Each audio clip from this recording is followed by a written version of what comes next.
Welcome back to She-Hulk, episode 6, review and discussion with the House of Commentary.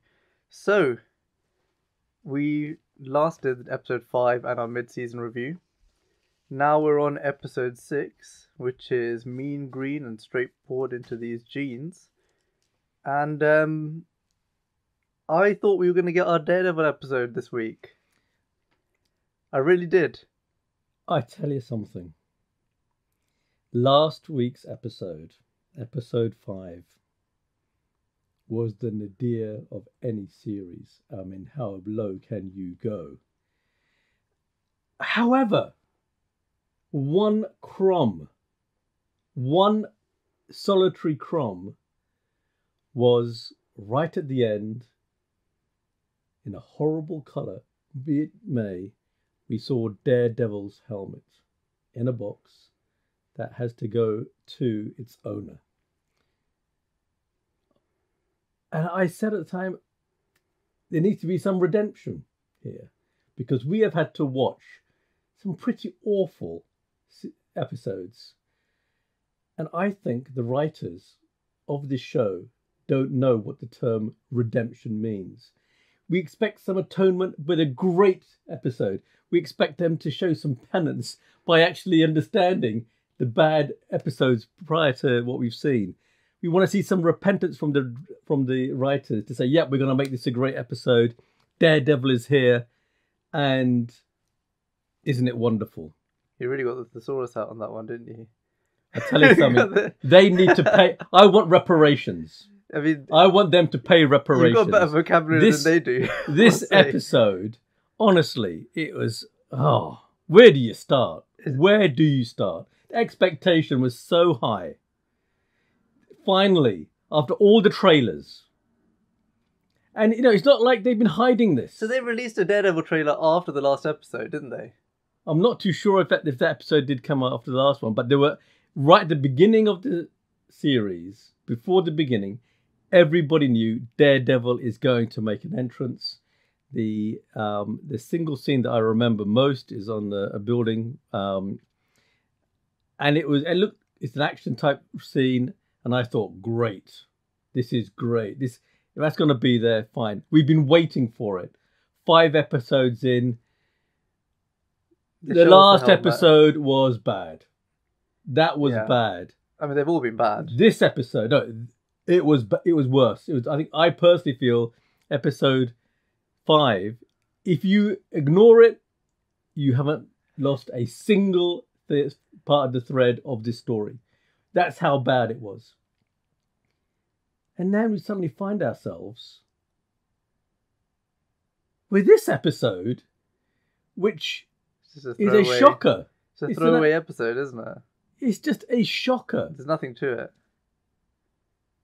There's nothing to it at all. The things that are in there is a classic example of writers and the people at Disney. I cannot believe it is just the writers. These writers wrote a load of crap that had to be redone. So that means somebody's come along and made it better. This is the fixed version. These are not. These are prior to this series coming out, this series had to be delayed because it had to be rewritten and reshot. It was that bad. So they completed it. People saw it and said, this is terrible. We need to redo scenes, rebuild it. I mean, so this is not the writers. This is Disney. And those people, I mean, what the hell are they playing? The problem is, this is what happens when you're surrounded by yes men. You're surrounded by people who pat you on the back regardless of what you do. And they say, you did a good job, mate. And this is what's happened. Every episode, the standard has dropped. Right? I thought the first episode was bad. The first episode started to look like one of the better episodes of the whole series. It's absolutely crazy. So every episode, someone's patting someone on the back saying, well done, keep ploughing on. And they keep ploughing on. They are not letting go of this train. I mean, we are sitting here now. It's the 6th episode. No one cares about Jen. No one cares about any of her friends. No one cares about any of the other characters. They ruined Wong. What has come positive from this series? All I can say is, dear listener, it shows how bad this episode was that we just jumped in just like this. Dear listener. Yeah. Gosh. We haven't even described the episode because it's that bad. But let's go start through with the episode. Yeah, let's go through through the episode. it. So, okay.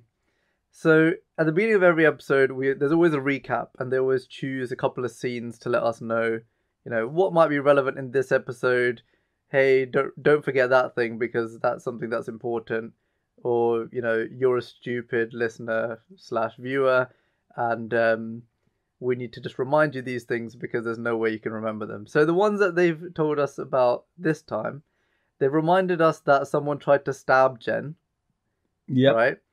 So it's a male crook. Thunderbolt, did you get it? He said, no, I couldn't pierce that nasty green skin. And then you have the previously on She-Hulk part where you see she gets to keep her name, she beats Titania in court, and the last part of the recap is Titania saying, this isn't over, hater. Yeah. So, we cut to Jen in her apartment, and Nikki's present, and they are talking about a wedding. And God knows where this came from. Jen has been invited to a wedding as a bridesmaid. And they're talking about Luke's suit that he gave her. And Nikki's saying, oh, I want to see the super suit he made you. And Jennifer's saying, why? I'll never wear it. So she's committing to this superhero who's never going to be a superhero. Yeah. And Nikki's saying, come on, you're killing me. It's the double sin to kill. It's double the sin to kill a fun person. And then Jen says, no, look at the dress that Luke made me for the rehearsal dinner. And she loves it. And basically she goes, you're going to look really hot as Shulky, which is their new name for She-Hulk. And that's a reason to go to the wedding.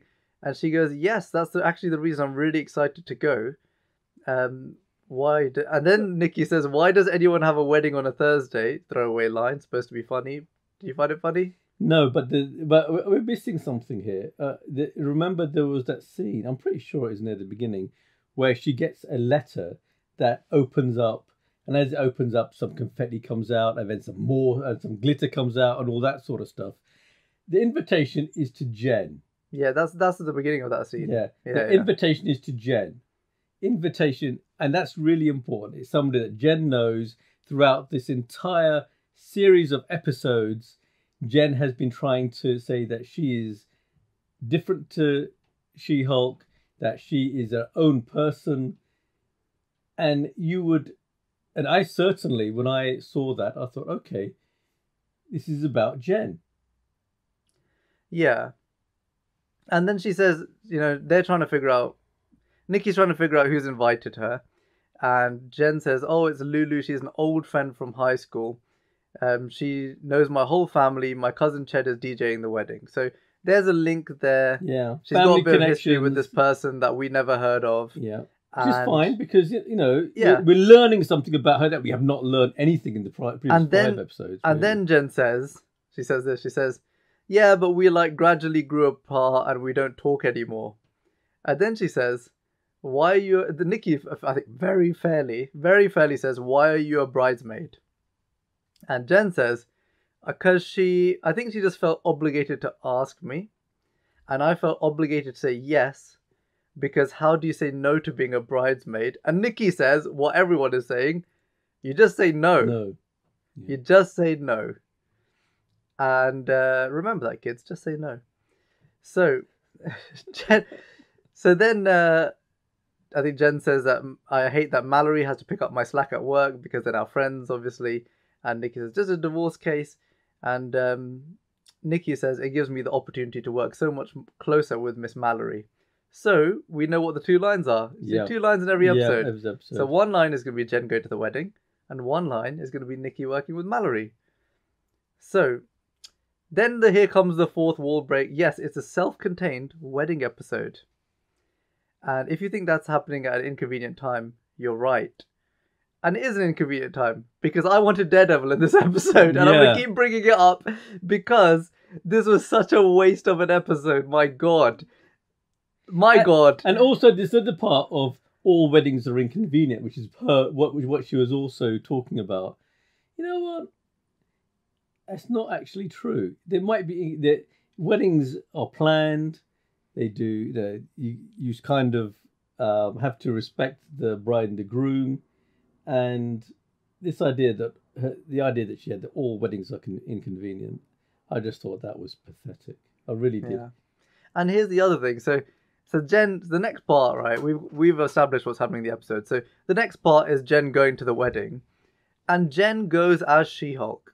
And I know she's made it clear that she wants to go in this dress that Luke made for her and all this sort of stuff. But it's understandable if you can convert from a human to a She-Hulk form, that if you go to someone's wedding in She-Hulk form, they may feel like you're stealing the limelight a little bit from them. Now, hold it. One second. I had a real problem with this entrance. Jen is the one who's been invited. Jen has been going on and on about the fact that she is separate and she's got this wonderful life and she's this wonderful person. And that she turns up as She-Hulk. Now, if she has a dress that is designed for She-Hulk, one of the prime requirements is that it is the equivalent of blooming spandex. As she is normal, when she becomes She-Hulk, the dress should not tear apart, the costume should not tear apart. It should be good enough for She-Hulk. That's how I understood it. Expanding That's dress. the reason. Yeah, it does though. Dress. It does expand. Except for when she turns back, it's too big for her. If you look at the episodes afterwards, she's struggling to keep the blooming shoulders on because they're too big. So she can wear the dress. She can wear it there. She doesn't have to turn up as She-Hulk. She should be able to turn up as herself, and she doesn't. And then, obviously, the following lines happen, which you're going to now mention. But it just seems stupid. It seems totally stupid to me. I didn't so much mind that she went in the dress that the guy made for her. No, I had a problem with it turning up as She-Hulk. Yeah, I mean, that's what I'm thinking. That's what I'm saying. Is that she's She-Hulk. You know, what the hell is she doing? Turning up as She-Hulk. Yeah, that's what I'm saying. That she should be thinking about the fact that she's upstaging the bride. I don't think it's too Whether much she of a step. upstages or not, she should be going as herself, her real self, the self that she's been talking about, the attorney, the person who's powerful. So whenever she talks to anybody, she talks about how great an attorney she is, how great a position she's got. Well, yeah, so it's not that. So I see where you're going with this line. I think the key thing to draw out from what you're saying is that in the previous 5 episodes, she's just been banging on about She-Hulk's just a thing that happened to me, and that Jen is the important part of the character. But suddenly, now she's excited to go places as She-Hulk, although nothing really changed. Nothing really made her excited to be She-Hulk. If anything, the only thing that's made her more inclined to like She-Hulk versus herself is some man who said that he prefers She-Hulk or doesn't like her. But that wasn't enough for us to suddenly think that she's going to abandon Jen, because she still lives as Jen. She's someone who can, at will, turn from She-Hulk to Jen. So why would she not live in her own apartment as She-Hulk if she really wanted to be like that? And also, when you talk about that line that guy said in the previous episode in the court, the camera showed the reaction of She-Hulk being actually quite upset that was the way he thought. It wasn't like she was upset, yeah. She was upset. This whole thing of turning up as She-Hulk, the whole thing is like the writers have forgotten all the previous episodes, the setup. It was uncharacteristic, especially given that the dress that she's wearing fits her as a human as well. So here's the thing. So she turns up and she gets initial, wow reactions from a girl called Heather. And she goes, wow, Jen, everything about you is just working. And she goes, thank you, Heather. And she goes, you look that toned up for the big day workout plans. You took that toned up for the big day workout plans seriously. And she goes, yeah, I did. Yeah. And she goes, girl, your ass looks crazy right now. And she says, everybody say this? Everybody has an ass. What the hell? Hi, Jen. And then Lulu comes up and she goes, oh, hi, Lulu. Oh, my God. And then I think Lulu fairly says, can I talk to you for a second?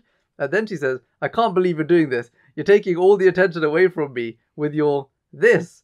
No one's going to be looking at me. All the eyes will be on you. And so Jen says, all the eyes will be on you. It's your big day. And she goes, I know it's my big day. I don't want you to be hulky at my wedding. Promise me, Jen.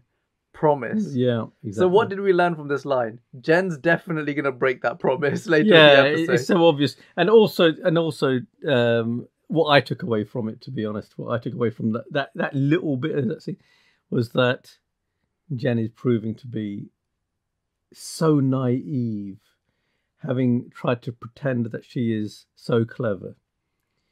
Common sense, as we've just been talking about previously, would have said you turn up as Jen. Yeah, you've got the option, don't you? So a normal person would turn up as a human being rather than as a monster or as whatever. Even if She-Hulk is just, even if She-Hulk is determined to be this beautiful being that everyone wants to look at, you would not turn up to someone else's wedding when you had the option of just being your regular self. And by the way, Jen is good looking on her own. Prior to being She-Hulk, I don't know why every episode they make it out as if she's always trying this hideous human that no one wants to look at. One of the things I've noticed is that, and maybe maybe I'm now looking for small meager crumbs to actually make it feel like I'm actually seeing something. Maybe it is not true, maybe it is true, but I think they're actually sort of dumbing her down a little bit and dressing her down a little bit. I kind of just feel sorry for Tatiana Maslany because she's not sitting there in any disgusting makeup. They didn't make her look worse than she is. But it's just every episode they seem to be making her out to be some sort of a hag. Yeah, exactly. And she's good looking. I don't understand why every episode they're sitting there trying to make her out like some ugly being that no man would ever look at. She's not sitting there in disgusting makeup. She's just sitting there as a normal self. And my God, what her self-confidence must be at the moment. I wonder how she feels about that. Anyway, I guess she's rolling in money, so it's fine. Yeah, hopefully rolling in money. I hope they paid you well for this. So Jen says, I promise I will just show up as regular Jen at your wedding. And then she says, thank you. And then they go away. They're all best buddies now. And then... then she has this thing where she goes, obviously this one time I didn't want to show up as just Jen, which we just talked about. And it doesn't quite fit the character. It's not obvious. No, she said that. But what I'm saying is, we've already talked about that. It doesn't make sense for her character. Then Lulu says, look at these groomsmen, the Addams groomsmen, Jack, Sam, Greg, and Mark. And if everyone's coupled up with a groomsman, Jen says, I don't have a groomsman. And then Lulu goes, we would not leave you hanging like that. Do you think we want our wedding to look insane? And then she laughs. And then she says, you're going to be walking with Jonathan. He'll be at the ceremony tomorrow. And everyone goes, all the bridesmaids go, oh my God, Jonathan, I love him. Jonathan's literally the best. So you're thinking, okay, she's going to maybe find a love interest or something. Yeah, exactly. And then we cut to Mallory. So this is the point where X-Men are being introduced into the Marvel Universe. Do we know an X-Man? Has there been an X-Man yet? No. Mr. Immortal, he's definitely a mutant, isn't he? Oh, yeah, but he's not an X-Man. He's basically the first X-Man, isn't he? So he's not a member of the X-Men, though. Yeah, but he is their first mutant. No, I don't think so. I mean, you could argue that She-Hulk is a mutant. You could ask... No, that's not the same. I'm talking about people who'd be proper mutants. Yeah, well, genetically, right, okay. Well, he's the first one. He's the first one, yeah. He's the first one. So this is how they introduce X-Men into the Marvel Universe. So Mallory says, all right, Mr. Hollis. So this is to do with the court case, this divorce case. This is it. And Mr. Immortal says, Mr. Immortal. And Mallory says, I'm sorry, didn't you say your name was Craig Hollis? And he goes, it is, but I go by Mr. Immortal. And fine, so Mr. Immortal talks about the fact that, they talk about this divorce case, and basically the idea is that he's not divorcing one person. No, initially he's divorcing one person. Oh, he is. Yeah, he's divorcing one person. Basically, in a nutshell, when he gets tired of the person he marries, he pretends to die. He dies for a second and then moves on. That's it. Leaving whoever he's married picking up the pieces. So he says, it's not like I didn't try marriage out. I did several times. In fact, it could be said that no one has tried more than me. Probably literally. I'm a good guy. I don't want to hurt anyone's feelings. But, inevitably, things go stale. But that's a tough conversation. I don't want to be married to you anymore. I find that you are emotionally suffocating me and you're wearing weird pajamas. Can you blame me for walking out into traffic during rush hour and putting an end to the whole issue right there? And actually, reading that on paper, not bad. No, but it's a disgusting sort of approach. And to be honest, Mallory and what's her name, Nikki, respond in the right way, as saying they say, "Wait, what? Let me get this straight. Are you saying that instead of having a conversation with your wife, you kill yourself to get out of a relationship?" And he says, "Whoa! I don't kill myself. I'm immortal, so I can't die." However, you think this woman with a law degree doesn't know what immortal means? Yeah. I'm telling you what, I'm reading the script, and for the first time in 6 episodes, some of these lines come across funny on the script. Yeah, but they're terrible. They didn't come across like this in the episode. It's terrible. But also the other thing is that his whole thing is he dies for a split second or whatever. Yeah, and then they're going over the niceties of saying like he's saying I don't die but I do die, and they're saying yeah you do die legally, you die. And Mallory says, "Don't you ever feel bad about this tactic?" And he said, "Like I said, I'm a nice guy." And they said, "If you have the opportunity, I think it's the most considerate way to end a marriage." And fine. There's obviously something going on here where the writers, I think, reading these lines, I think the writers have actually probably written a scene that is supposed to be funny and seems funny on paper, but for whatever reason, it's not comes across so over. Crass. And I think the reason that this is happening is because of the previous episodes, because they bash men so much. Yeah. Now when you're watching this scene, rather than it just being a playful guy where he's obviously called Mr. Immortal, he can do this sort of tactic, and it would initially have been funny in another episode. But it's because they've spent 5 episodes bashing men.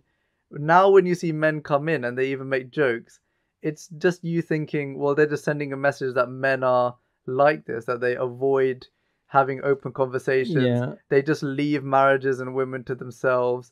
So rather than it being something that's inherently funny, it's now turned into something where you go, God, are you really just telling us I don't think they're trying to men are like this again? I actually don't think they were trying to make it funny. They 100% are. Yeah, if you read the lines, they're 100% making it funny. You are reading it, okay, and it is coming across as quite funny. However, I reckon they wrote it as intended to have a divorce case where a guy who is a mortal or an X-Man or has some power is actually a douchebag. And this guy, the way you get out of divorce is not pretending to be dead.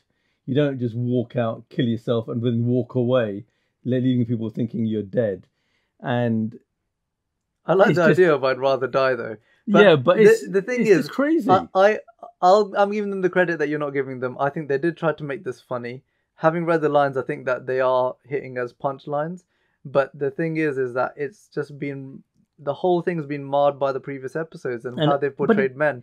And you just can't find it funny. But that scene, you just can't find it funny when you watch it. Yeah, but that scene, the way it played and everything, it wasn't funny. We'll agree to disagree on that scene. So basically, Mr. Immortal has thrown himself out of the window, and here we go back to Jen at the wedding. Jen says to Lulu, oh, we haven't caught up, and Lulu says, how are you? What have you been up to? And Jen says, actually, I'm the head of a new department at GLK&H, which is like one of the most prestigious law firms in the country. And I mean, as you saw, I now have superpowers. And at this point, Lulu cuts her off and says, nope, I don't want that. Are you dating a guy? Is there a boy in your life? And again, the writers hate everyone other than people who are like them. Or who are perceived to be like them. I mean, it's just pathetic. The whole, it's almost as though they, if a character is not intrinsic to the story and the person playing the bridesmaid is not intrinsic to the story, they've got to be seen as being ditzy or somehow not very clever or somehow so silly that it's almost, it becomes an obnoxious character. It's just the writers seeing themselves as Jen. Jen's living her life and she's encountering every person they have ever encountered in their life who they found annoying. Yeah, that's true. That's literally what this show is. And I mean, if somebody, my God, if you just any normal, I'm making moves in life. I don't give a damn about that. Are you dating a boy? Because you have no value unless you're dating a boy. I know, it's just it's total nonsense, and I don't know why they write stuff like that, because they don't need to. And what is wrong with saying I'm successful and somebody saying, really, that's great, that's great. Remember, these are the bridesmaids who don't think much of her. Yeah, and all of a sudden, they're shown that actually she's head of a department in a prestigious legal firm, which always makes me laugh because she has to keep reminding everybody it's a prestigious legal firm. Yeah. If it was so prestigious, surely it would be well known. But anyway, the point is that she's head of this department, and nobody says well done. Nobody says that's great. Yeah, I guess I don't really know any law firms, so I wouldn't necessarily know if they're prestigious. But what I will say is, she is sort of inflating her own ego by saying that statement, because we yet have no evidence of her winning the case. Yeah. So, anyway, she's she's showing off a little bit, and it's not going well for her. And then Titania shows up. Yes. And this is when Jen kind of gets angry, and Titania, she goes, "What are you doing here? This is my friend's very real wedding. You can't pull your crap here." I've never described my friend's wedding as my friend's very real wedding. I know. Because all other weddings are apparently not real. Yeah. And interestingly, we didn't see the groom at any point in this whole episode. He's probably frightened of appearing in an episode that is so poor. Doesn't want to associate himself with this, then might not get another job. Well, he's a man, so basically he is not required in the show. That's a good point. He's just going to get bashed anyway. Yeah, what's the point? So then Titania kind of has a few jabs at Jen, and she says stuff like, what did she say? Something like, "Oh, you're wearing some sort of dress or something," or I can't remember what she says. It's one of those ones where you watch this scene and you see that they're having this back and forth, and again, it's just not hitting for whatever reason. They can't make these people equal in opposition. It doesn't seem to be something that we're worried about, because at every hurdle, Jen just defeats her. She's not had to have any true struggle against Titania. Titania jumped in the first episode. She punched her across the room. Titania took a trademark off her. She instantly defeated her in the court case without Titania's lawyer doing anything, really.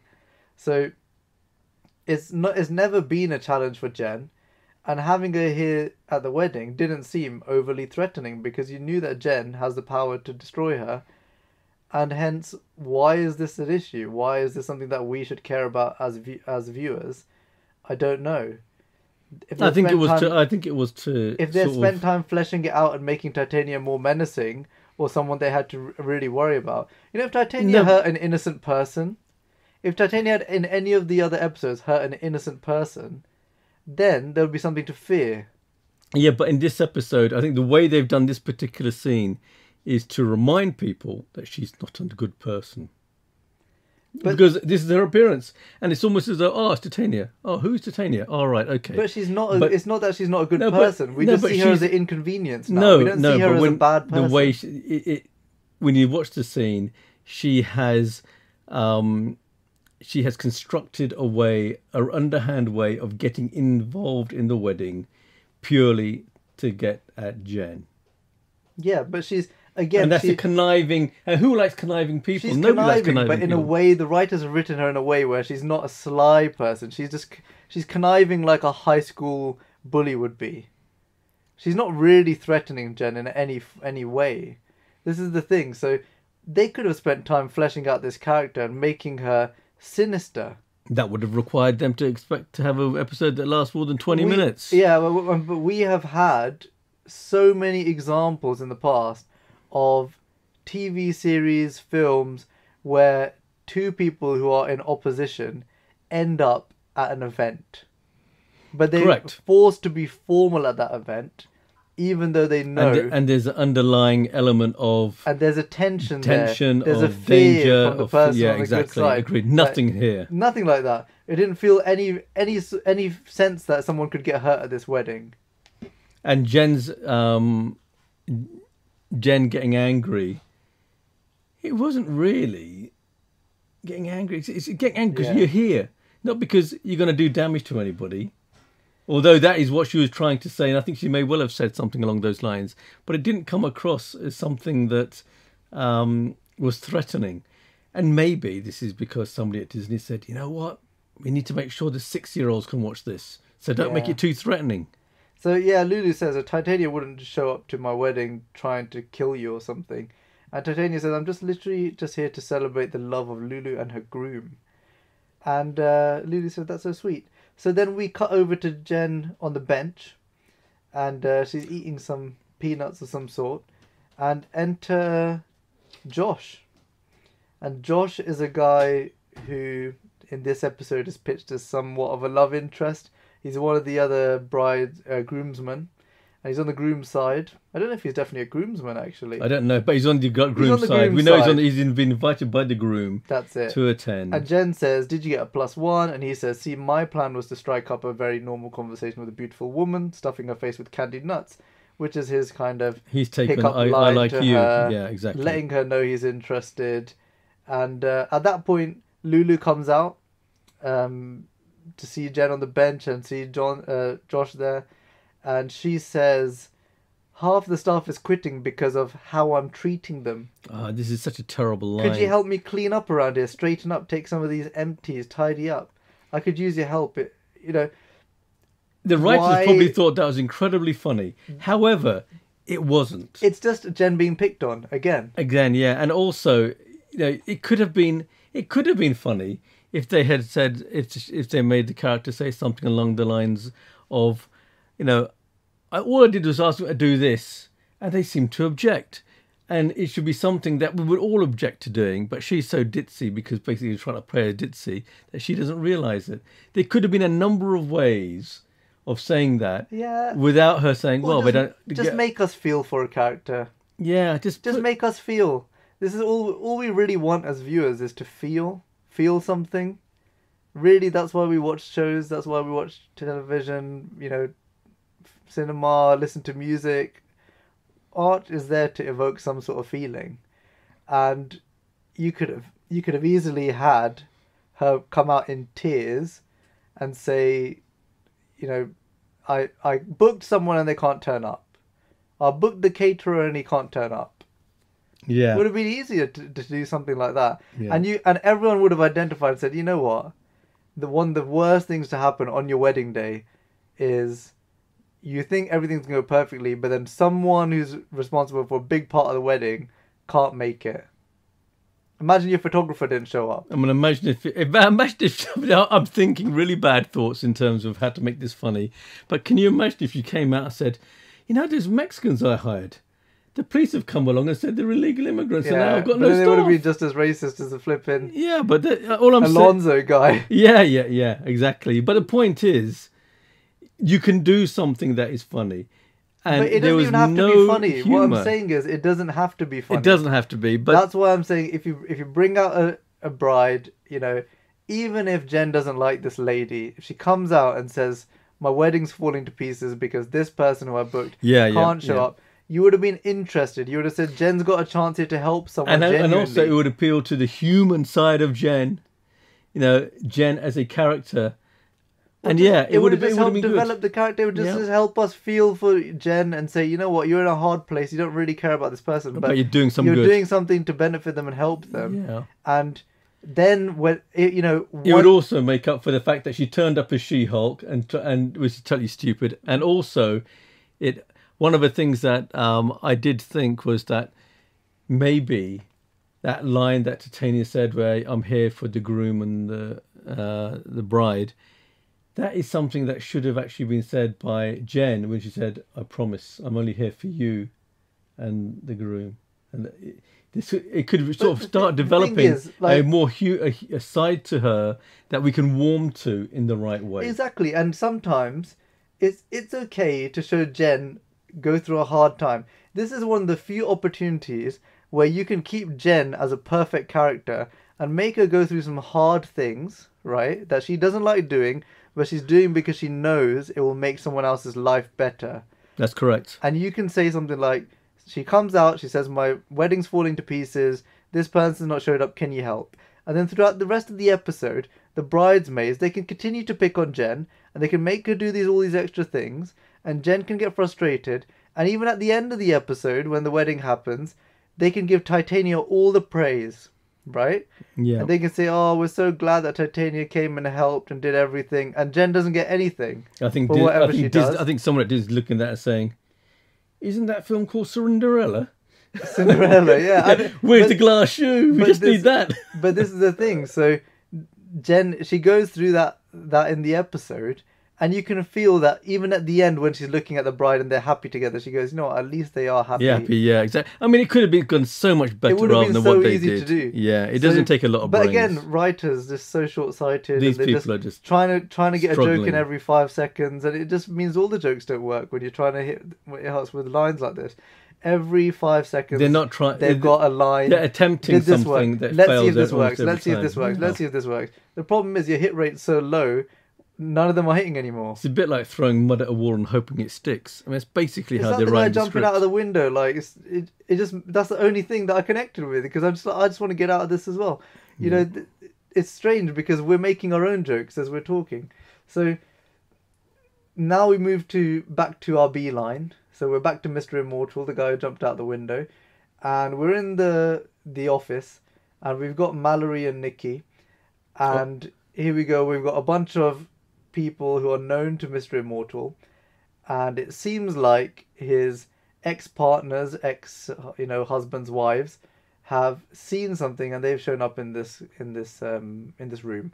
And before he was going through a single divorce, but now we're seeing that he's having to deal with the repercussions of basically internet fame. So he jumped out of a window, fell into a car, the video went viral, and some of the people he used to be married to have now turned up and said, "Hey, you owe me something as well." Yeah, because they've realised he's alive. His scam of dying and disappearing has failed. And in this scene, it's typical sort of lawyer scene. You've got a big table, all these spouses on one side that he's divorced or has effectively run away from, and then him with Mallory and Nikki on his other side. And when I saw that initially, I was thinking, okay, where is this going to go? Because it could go in quite a few ways. But it was all about, you owe me this, you owe me this, you owe me this, and it's almost like the only thing that mattered is what you're going to give me.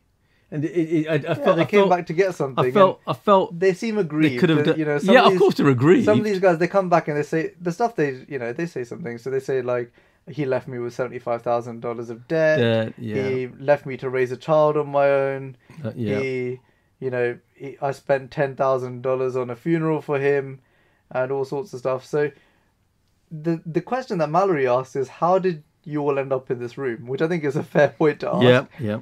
And they say that a video link was sent to them from a site called Intelligentsia. And this Intelligentsia thing, Mallory says, "Is that the one for the hateful man babies?" And they say, "Yes, that's the one." And what it is Reddit. Okay, so it's Disney's version of Reddit. It's an online forum where people are posting things, and loads of people are commenting and saying like this and that. And actually, this is the sinister tie-in element to the episode, and they basically just copied the Batman, which is when a bunch of people online are going onto an online forum and they're trying to target people. Right, and we find this out a little bit later in the episode, but we'll get onto that. So the seed has been sown. That's the seed. Yeah. So I'm sure that there's something in the comics about Intelligentsia as well, but they're using it as a parallel to Reddit, same as they're using, Reddit, by the way, is not a horrible site. I know some people don't like it. Some of it may not be fantastic, but I actually use it sometimes to get answers to questions. It's the dark web, No, it's That's not. what they want it to be. So they're trying to make it out to be a dark website. There have been illegal activities and whatnot on Reddit, but they're trying to make it out like the way the Batman made it out. Which is that there's a kind of like a sinister element to the forum site. So there's a site in Intelligentsia that is open to the public, but then there's like this private site within it. Yeah. Anyway, it is what it is. It is what it is. So they talk about the fact that they saw this video. Guy gets hit by cars, regenerates, body regenerates and walks away, and then Mallory says, "Listen, this is what I was worried about. It's not even just the case that you faked your own death, but you also forged multiple fake identities because a lot of these people actually know him by different names." And she says, "You're lucky not to be in prison." But at the same rate, she says, "I'll do the best deal under circumstances." I personally believe that at this point in the episode, if they really knew anything about lawyers, the lawyer would have said, "We're now way beyond the realms of what you initially asked us as a firm to do for you. We're abandoning you as a client. You should have just been honest with us." Yeah, but I do have feelings about that. I don't think that. I think what Mallory said was correct. I don't think they would abandon him because at the end of the day, they're getting paid. And it's not like and lawyers, honestly, they're only interested in, the vast majority of them take cases, they don't like it, but they put their noses up in the air and just get paid. Yeah, and that's basically it's a losing case. It's like a definite losing case. Not for them because they only get paid. Remember, whether they lose or not is irrelevant. They get paid.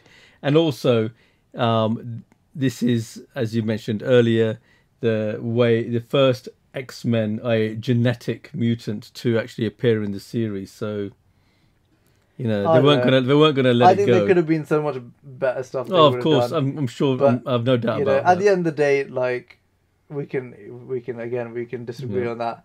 So we're back to Jen. We're back to Jen at the wedding, and this is a weird scene where Heather, who's like the sorority girl, bridesmaid, queen thing, she just starts giving Jen stuff to do. So she's like, "Jen, look, like you can iron these shirts because the groomsmen are playing Mario Kart." And then she goes, "Oh, look, Jonathan."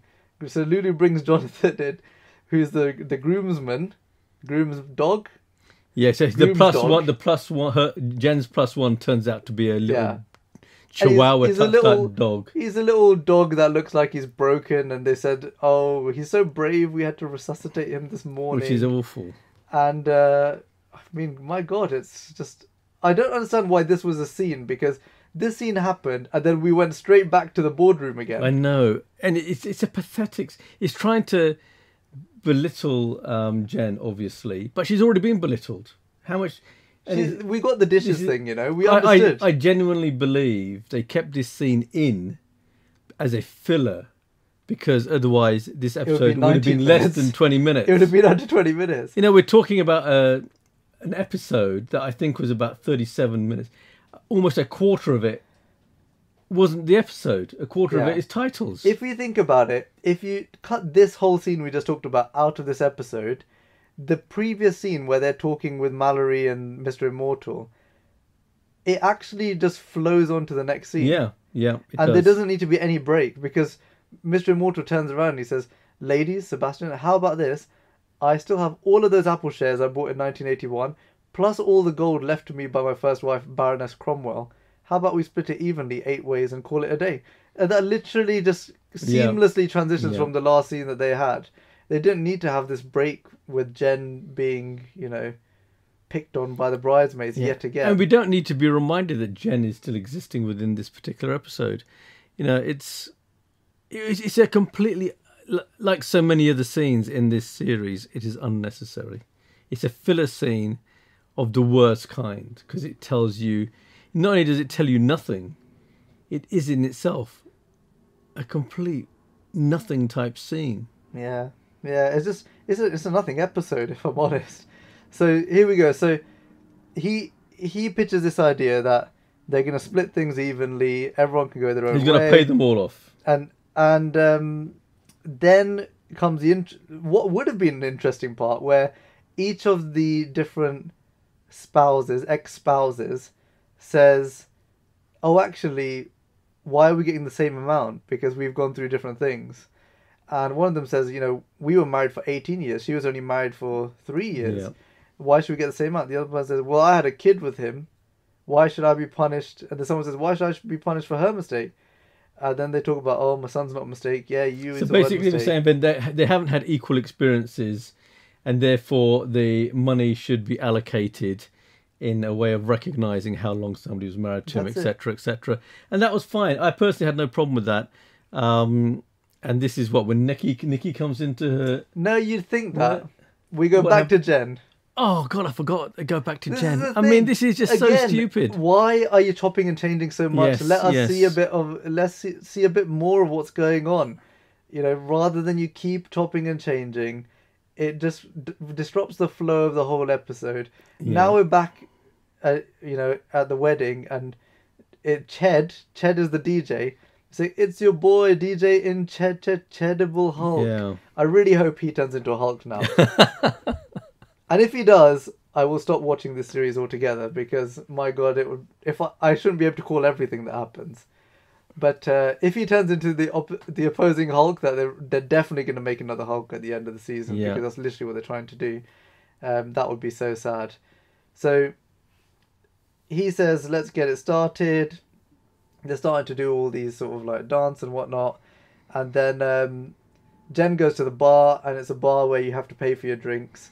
Yeah, so it's not even a free bar. So obviously, the whole idea is you see her expecting to get lots of free drinks, and she has to pay for the drinks, and she starts paying and paying and paying. But you only see her. These scenes are always portrayed as though she is the one at the core of this, whereas it would have been. I think sometimes they should try to expand some of these things. Maybe it's too difficult for them. Maybe it's extraneous, but I don't know. It just seems so contrived. Each step, going from one step to it's just someone's sitting there going, what's the worst wedding? What's the worst wedding you could think of? And they're all sitting in the room together and go, what's the worst thing we could think about a wedding? And someone said, imagine you have to pay for your drinks. I mean, the worst thing. It doesn't matter to me. It doesn't matter. It doesn't matter to me. I know. And I've been to weddings. I've been to weddings where the non-alcoholic stuff is all free, and the alcoholic stuff you pay for. But you know what? Sometimes that's done to stop people getting mega drunk. That's it, and it obviously doesn't stop Jen. No, it doesn't stop Jen, who enjoys getting drunk. So she slaps all the money on the table. But, it's just, again, it's something where I know people will complain one day that a wedding, you have to pay for your drinks and all this sort of stuff. But in the context of this episode, where so much more is supposed to be going on, no one cares. Yeah. And you should think about something else to write. You should think about something else to do. And again, you cut back to the boardroom. Yeah. Again, nothing has happened. You just cut back to the boardroom. The editor must have been either drunk. They've gone to a wedding where they obviously weren't paying for their drinks, and they've turned up to work smashed. And now they're just thinking these lines are fine. Who knows? Yeah. But they cut back to the boardroom, and now's Nikki's moment. So, Nikki, here's the thing I've got with this now. So, I actually didn't mind the B line of this episode. I didn't mind. I had issues with the previous B lines, but I think the A line in this episode is so bad that I actually preferred the B line.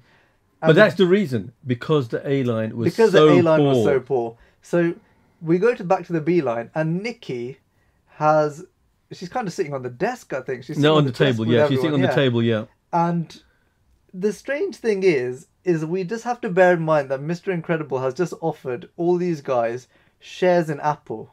No, but she's got a huge amount of money to put on the table. Remember, he's offered everyone Apple shares and gold, right? So big amount of money each person is willing to get here. And Nikki's solutions for each person, I'm just going to read them out. So Sebastian is going to be reimbursed for Lake Lawn Mausoleum. Taylor is going to receive back pay for 2 years that she quit her job.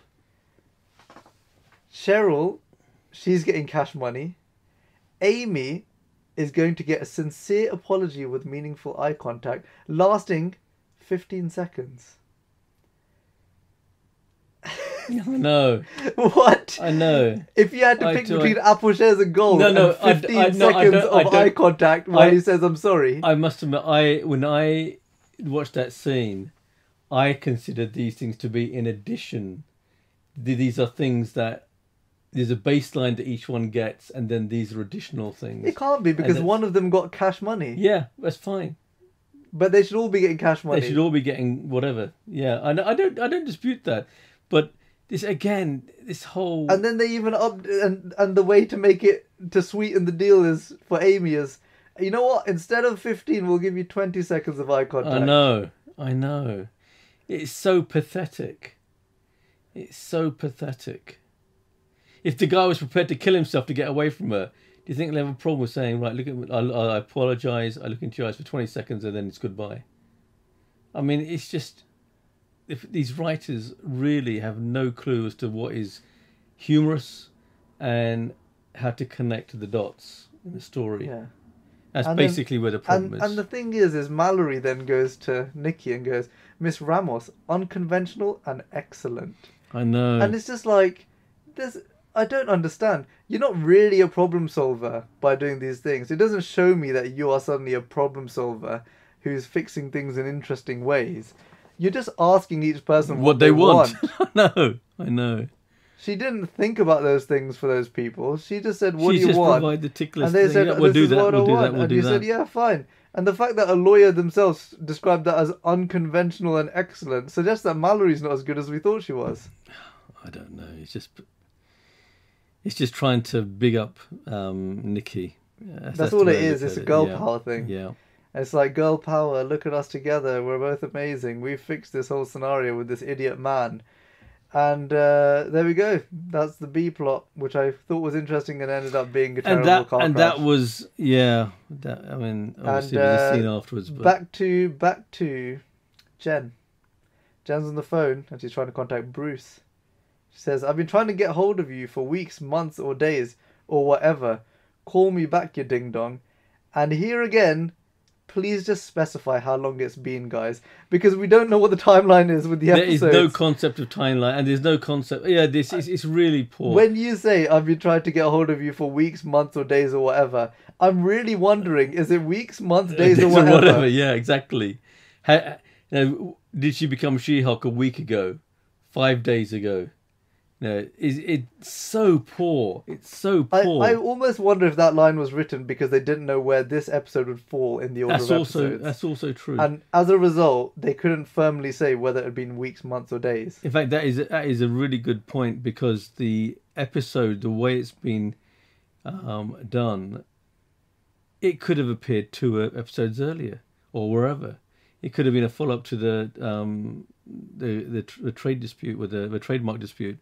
Or you can imagine this thing being done in the next series. It wouldn't have changed. I mean, it's just bizarre that they'd have no real concept of continuity. That's it. And then here we go. So Jen is hammered at this point, if you didn't know. Yeah. So Jen has done all the drinking. Dancing, she slapped all the money on the table, and she's been doing some dancing, and she's hammered. And this is where Josh comes back in. And Josh kind of talks to Jen and says, in a nice-ish way, that actually he likes her. Yeah. You know, that he's not just sitting there going, you know, oh, She-Hulk, she's the best thing ever. Exactly. He's saying that, I think you're pretty great as Jen. Yeah, he's actually struck by her. And I think that, you know, at least that part of the continuity of the plot was kind of works, because he came in initially and he tried to chat her up, didn't he? Yeah. So that part... So he made his intention clear before, and he's continued with his intention. Exactly. And you know what? I bet he's a bad guy. I must admit... I bet he's a bad guy. I must admit... I bet he's going to stab her. I thought this guy's going to come back in a later episode. Yeah, he's going to stab her, isn't he? I really thought that. It's just the way they keep playing these characters... There just can't be a good man in the series, I'm telling you. I thought exactly the same thing. He's going to come back in a later episode. He's going to stab her in the back. He's going to literally stab her in the back. There's going to be something. It's a metaphorical thing. You know, getting backstabbed by someone you trust? She's going to get literally stabbed in the back by someone she trusts. Yeah. And the writers think this is smart. Yeah. They do. But we figured it out 4 episodes before, so just if you see that, listeners, then, you know... We told you heard it here first. You heard it here first. Right. Yeah. And here we go. Jen says, You do think I'm great? And he says, I do. And then She vomits. She throws up, yeah. And she's vomiting. Titania says, yeah, let it out, babe. Let it all out. And bang! Kills Jen on the spot, and the series is over. This really sort of winds me up. Instant brain hemorrhage. So basically, Jen is vomiting. She stands up, is facing Titania, and Titania, who is supposedly a supervillain with super strength powers, hits Jen, who, unless she is Hulk, is basically a normal human. She's dead. So how the hell can she take a full-blooded punch to the face and not be dead? Her face is in Pluto now. It's just crazy. It's absolutely crazy. She was decapitated and the series ended and we didn't watch any more of the episode. That's what I wish happened. Unfortunately, it's not. So Jen, as it turns out, is also a superhuman human because she's just better. And she took this punch like a champ. I think they just basically, the writers of this series forgot she was a human being. Yeah. They just forgot. They just thought, you know what? Rather than... This is how you trigger fear in her to become a She-Hulk. The thing is, there's so many things that happen here. But Titania punches her in the face and should have caved her skull in. And at this point, you would think the only way that the writers would get away with this is if when Jen is flying and she gets up as She-Hulk. Yeah, yeah, and you say the She-Hulk butler saved her. Yeah. You know how... I think this happened with Hulk as well, As in Ruffalo said this. Didn't Ruffalo say this in Avengers? He said something... Bruce said, like, you know, I tried to put a bullet in my own skull. Yeah. And the big guy spat it out. Yeah. Right? Yeah. So you would think that this is what happens with She-Hulk. That's right, yeah. But no, Jen just is still a human. Yeah, I know. In fact, Jen is having performance anxiety because she's drunk. Oh, God. The writers have forgotten the entire history of all that is Marvel, I think. And Titania's sitting there saying, I'm going to publicly destroy you when they're fighting outside of the tent with no one else. No one else watching. Yeah, I know. How stupid is that? And she says, are you not going to turn? And Jen says, I can take you like this. And she tries to turn, but she can't because she's drunk. And she needs to become fearful. So much for having ultimate power. You can switch on, switch off. Yeah, exactly. But, you know, she can't get it up. Oh, God. So Titania says, this is just sad. And she says, it's no fun unless you're She-Hulk. Come on. And Jen says, why are you so obsessed with me? Which is a song lyric from somewhere. And she goes, I'm not obsessed with you, although it seems like everyone else is. You don't get to ruin everything for me for something you don't even want. Which is the first time that we have figured out why Titania is actually annoyed at Jen. Yeah. Because Jen is saying, I don't even want to be She-Hulk. And she's getting lots of attention. Yeah, and Titania is kind of like an attention whore. Which, strangely enough, is actually a very similar trait to the trait that the actress played in The Good Place. Kind of. Maybe that's why she was chosen for the role. Yeah. And Jen can't turn into the Hulk, and she goes, oh no, I forgot how to do it. And then she goes, give me a second. And then suddenly the horns play. And they say, we've got a wedding fight, which is, you know, maybe fun, I guess, if it's two humans. If it's two superhumans who could kill everyone, maybe people should be running away rather than pulling cameras out. And what happens? The fight lasts about 4 seconds. Jen beats Titania, and Titania slips on some ice. Hold on. This fight is awful. So basically, you see, initially Jen is in the bridegroom dress, which I'm not aware of as being provided by the costumer. So... Oh, is she? I didn't even realise that. Right? I thought she was in the initial dress. No, she's in the bridegroom dress. And she becomes the Hulk, She-Hulk, eventually, because of a horn or because of his sound. And... it's like no attempt is made to even make it look like she's now got the problem with the fact that this dress it doesn't fit. Then as if to sort of turn this into a fantastic fight. She threw a couple of punches and she shakes and she hits the ground with her foot and crashes and damages the floor. This is not a fight. This is not. This is just a joke. It's not a fight at all. I mean, the thing is, we already know Titania's nowhere near as strong as Jen, and they are showing that there's a huge mismatch in their power, which begs the question: why are they even enemies in this series? Like, why don't you find someone who's a little bit, rather than having two people whose powers are super strength, of which one is ridiculously more powerful than the other, why not have someone intelligent on the other end who's making her life difficult? Something like that. Something to make her struggle.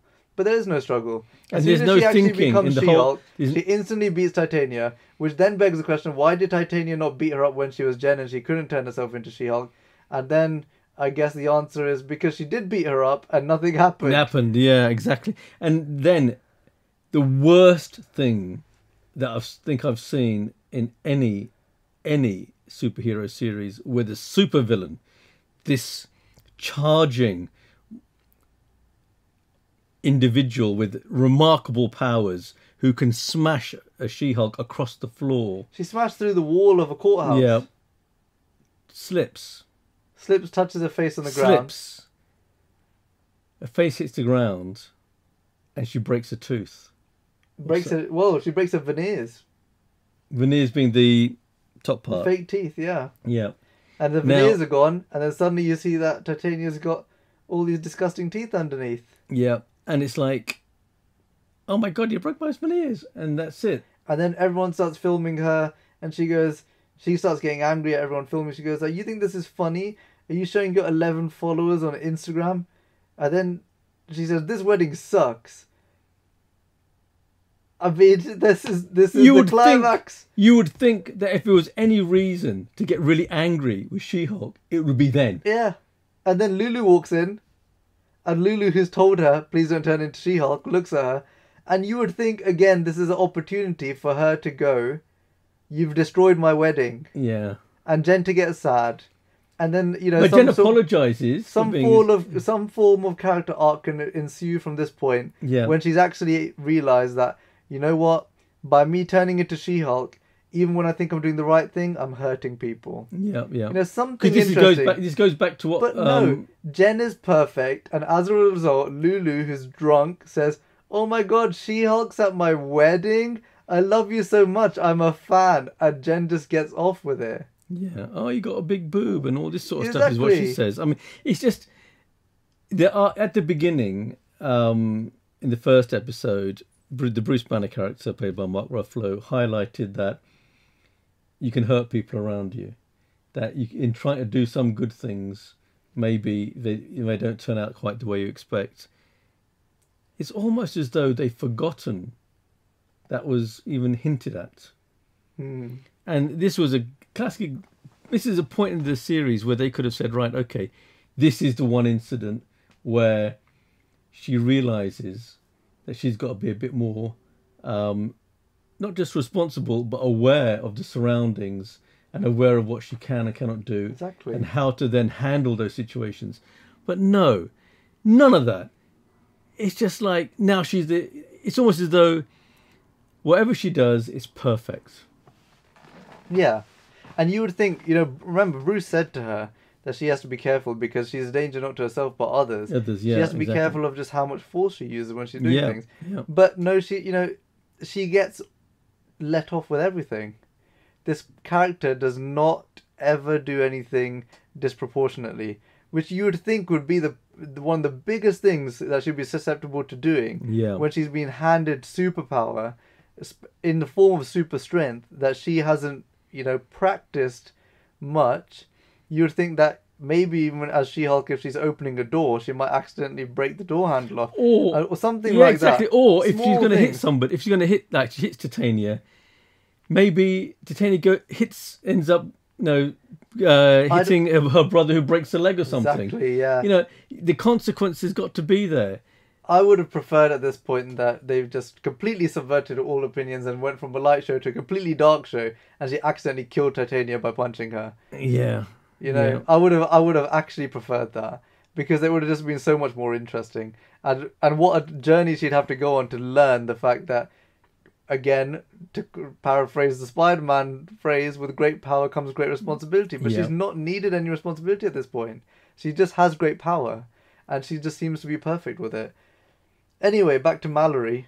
Mallory tells Nikki, in a shortened form of the scene, that she's been married and she's got a kid. Yeah. And here you go. They are looking through this website, Intelligentsia, and they come across an area that they have to get a login for.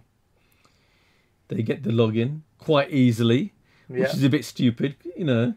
But they get this login that is so easy to get into, it's just pathetic. And then they see that it's actually full of hatred, as individuals with a lot of hatred towards She-Hulk. People were targeting Jen with death threats. Yeah. And what does Mallory say? She Don't says, tell anyone. Don't tell anyone. You don't want to ruin Jen's life. And what does Nikki do? Well, to be honest, that became so obvious. So basically, Nikki has promised not to do as Mallory has said, not to tell anyone, and then she's on her way home in the car, phones Jen, and initially you think she's talking to Jen, but she spills out all her guts, and then you realise it's a voicemail. So you know that this voicemail is almost certainly going to be used in some way, I think, later on. And then what happens? The rest that's pretty much the whole episode till the last scene, which is I think that's the whole episode. And then I think it just stops the there. The last scene is just us seeing someone pick up a bigger needle that they're going to stab her with. Basically, you can see there's a group of people in scientific gear. They're doing scientific experiments, and it's very obvious these are the people who are trying to These are bad guys, aren't they? Yeah, the bad guys who are trying to get Jen's blood. And that's it. Yeah, they pick up the needle and they put the new needle next to the old needle, the one that bent when it touched her skin. This one's probably made by vibranium or something. It wouldn't surprise me. And this is the one where you know what, this is probably the one that's actually going to work. Yeah. But it's, What was the point of this episode? I honestly am struggling to answer that question, because all of the interesting sequences really happened with Mallory and Nikki, and that's only and they were interesting because the main storyline was so poor. I mean, really poor. This is an episode. I thought episode 5 was bad.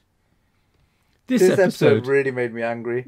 I'll be honest, so this episode bad. made me so angry because I thought, especially after teasing that Daredevil was basically going to be the next episode, for you to put this kind of filler episode in when everyone already knows this season's just gone to flipping, I don't even want to say, it's just the season's just gone to pieces, and for you to put an episode like this in just shows that you're so happy to plow on. No, it's not the ploughing on and just go, I just want to get this season done and just get us to the Daredevil episode. So everyone, after the last Daredevil episode, everyone will say, oh, suddenly it wasn't too bad, They think that one episode will redeem the whole thing. There are now 3 episodes left, of this series. And episode 5 and episode 6 really are just irrelevant. Other than the fact that 1 or 2 characters have been introduced, and you just think they're going to somehow appear out of nowhere to be something. The boyfriend may well turn out to be somebody who stabs Jen in the back or whatever. Yeah. But the point is, these episodes, they're filler episodes of the worst kind. That's it. I really cannot stand. And the only way they can redeem the show, if they really commit to it and give it like 6 seasons. Because it will be so bad. I know, bear with me. The reason is because it's so bad, right, that the only way for her to genuinely go through a journey is for there to be so many episodes that they are forced to make her go through a character arc. Because they were unable to make her go through a genuine character arc in this season, because only 3 episodes left. I wouldn't believe it if she went through a character arc in the space of 3 episodes. So they're unable to do it in this season. which means that they will have to slowly increase the level of threat against her.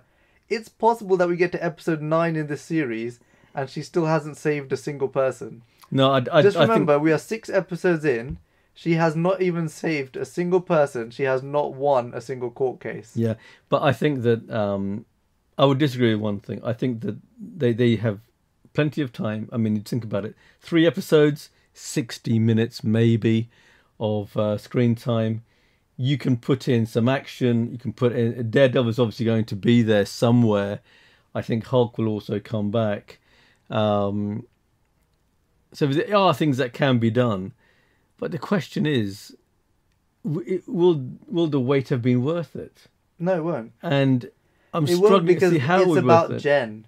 They make us think it's about Jen, but really they spend so much time on all these extra characters that we don't care about. You know, Mr. Immortal, are we ever going to see him again? No. Mallory, is she going to do anything interesting? No. Nikki, I don't think they've got enough. Is Nikki going to do anything interesting? Yeah. No. Is Pug going to do anything interesting? No. Yeah, so exactly. All these extra characters that they've put in that they didn't want to flesh out, now we don't care about them. They also didn't spend any time fleshing out Jen, so we don't care about her. In 6 episodes, if you couldn't put in a scene where Jen had saved someone and said, you know what, that actually made me feel good as She-Hulk to save someone. I think that they got 60 minutes, 3 episodes, to do something worthwhile for the audience. Mr. Immortal could come back. Maybe he has a blood transfusion to save Jen. Who knows? But she's going to be immortal and green. Oh my God, it's the worst thing ever. I can't believe you just suggest that.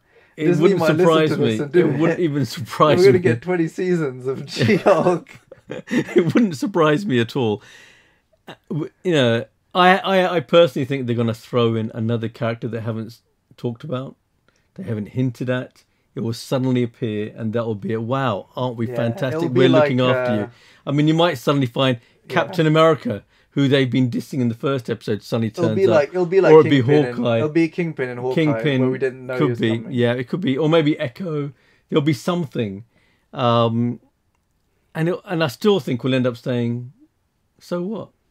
Yeah. We won't care.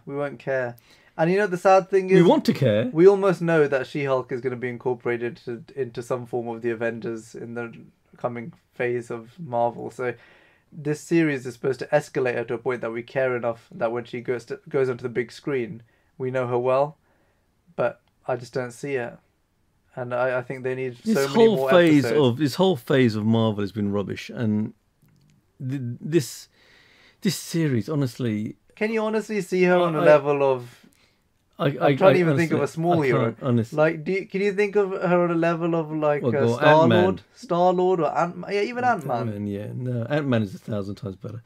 But I think the issue that I personally have, and I think many fans have, and many people have, is that there's actually 2 things. One is the way this whole series was sold was. It's a character in a series of comics that has done really well. The She-Hulk. Not many series of Marvel have been successes in recent years. Very few, actually. And She-Hulk character has done well. Those comics have sold, especially when she's linked up with the Fantastic Four. And that was the big thing. She-Hulk.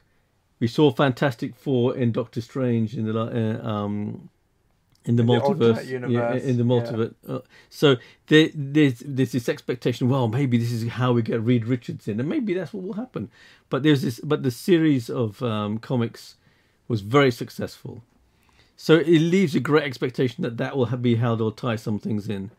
And the other part of it that is hard not to ignore. It's hard to ignore, and that is this was shown to loads of blooming critics prior to being seen by anybody else, and those critics said it was the greatest thing since sliced bread. The ratings they have given this show are on a par with the greatest greatest series and greatest cinematic films of all time. And now we're looking at it and thinking, What is this? They still hold up. The critics have not dropped their. Yeah, they haven't. They've not dropped their ratings. They're watching the news. They're watching the episodes that we're watching, and they're maintaining that this is the greatest thing since sliced bread. Yeah, it's just. This is the thing. How much can you trust? And then how much can you trust the reviews coming from a multi-billion-dollar company? Well, the reviews on Rotten Tomatoes should be, and there should be some trustworthiness around this stuff. No, you can only ever trust the audience rating, because the audience is what reflects what's actually. Well, I think the audience ratings are going to be manipulated. Personally, I think that I've noticed that the episodes are getting worse. It started to decline.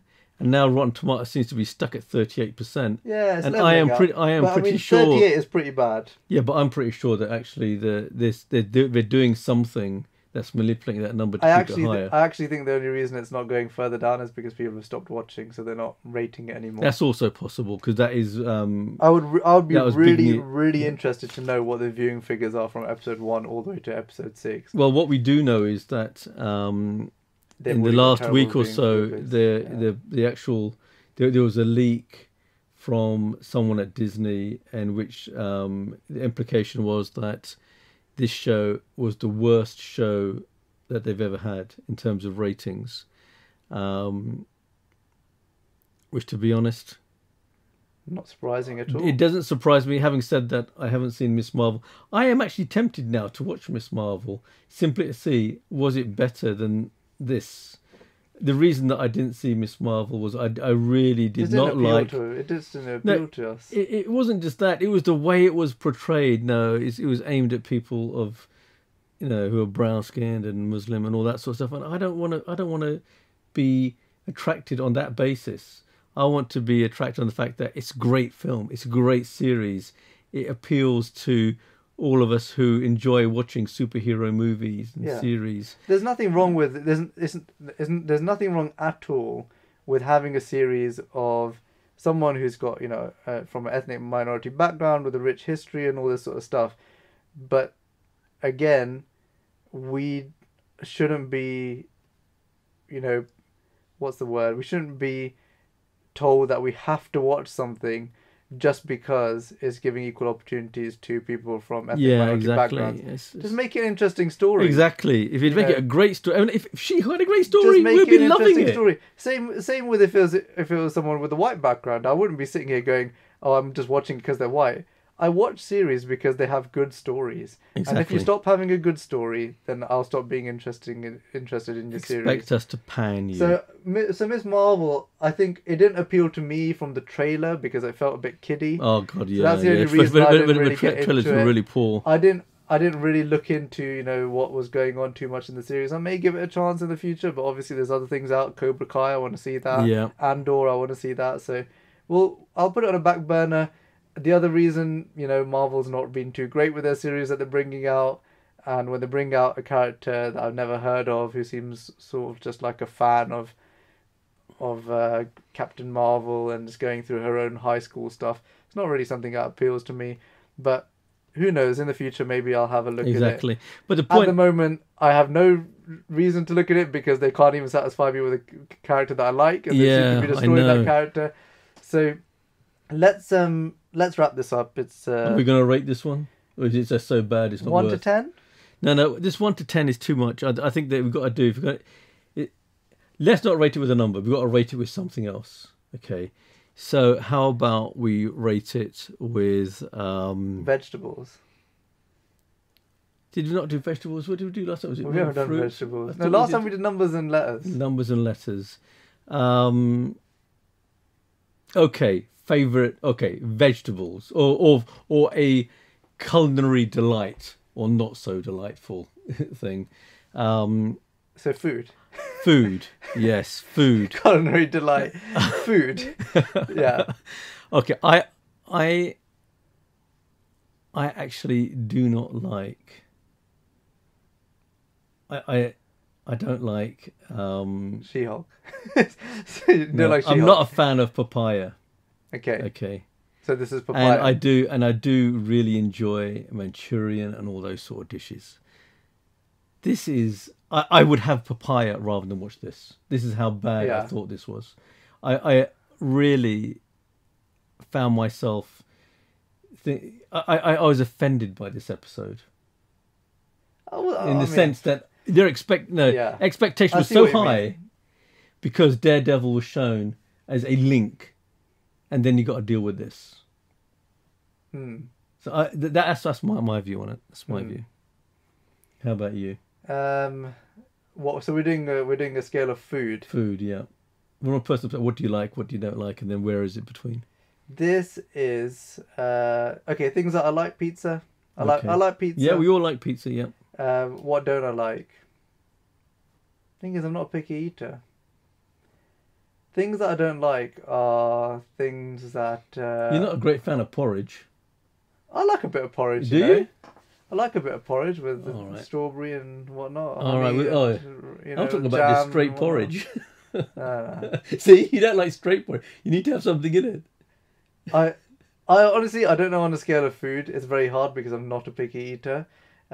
But if I had to eat paper, that's what this would be. Oh, God, yeah. No, it is... People do eat paper, But if I had to eat paper...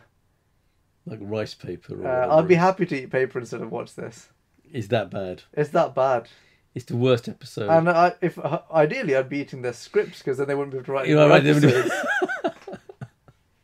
It's the worst episode. It's the worst episode. I still think 6. episode 4 spelt disaster. This just made me angry because the expectation they set and what they actually did. Yeah.